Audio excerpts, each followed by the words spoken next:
The answer to the question, is the QCF complete, is no. Skills for Care have made a beginning. In fact, we've made a massive beginning in ensuring that we have units and qualifications that cover what workers in the social care workforce should know and be able to do. But we know we've still got work to do. We know there are areas in the adult social care workforce where, as yet, we haven't got units and qualifications. Skills for Care is determined to ensure that all areas of the adult social care workforce are covered by good QCF units and qualifications. Within the QCF, we've developed specialist units around sensory services, dementia, learning disabilities and physical disabilities.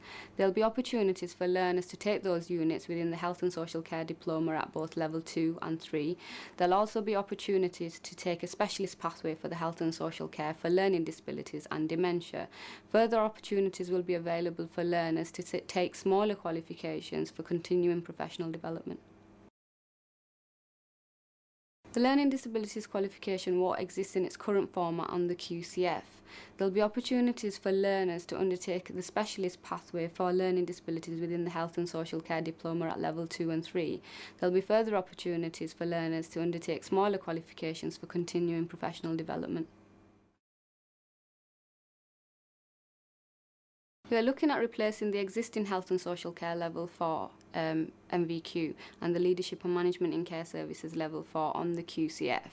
It'll be structured as a Leadership Diploma at Level 5. There'll be opportunities for senior practitioners to progress to a management qualification without repeating learning in order to tailor their qualification to their job role.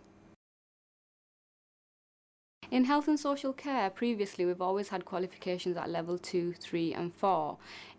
On the QCF, we'll be looking at developing qualifications at level 2, 3 and 5. The previous qualifications equate exactly to level 2 and 3. What we found with the level 4 qualifications is actually reflected better at level 5. What's important at this stage to highlight is that anybody who's got a previous qualification at level 4 will not be expected to repeat any learning at level 5. Their previous qualifications will be valid in the new world. The national minimum dataset will reflect the new QCF qualifications. As we develop further units and qualifications, that will also be reflected within the national minimum dataset. What's important is employers continue to engage with the national minimum dataset in order for us to identify what qualifications are being taken within our sector. We've created qualifications that really reflect what workers do, as opposed to perhaps in the past where employers would have to shoehorn their staff into a qualification. So we've got a greater variety of units that reflect the real work that workers cover across the breadth of the social care workforce. And as a result, the qualifications then should add real value both to the learner, to the worker and to the employer themselves in order to deliver successful outcomes for people who use services.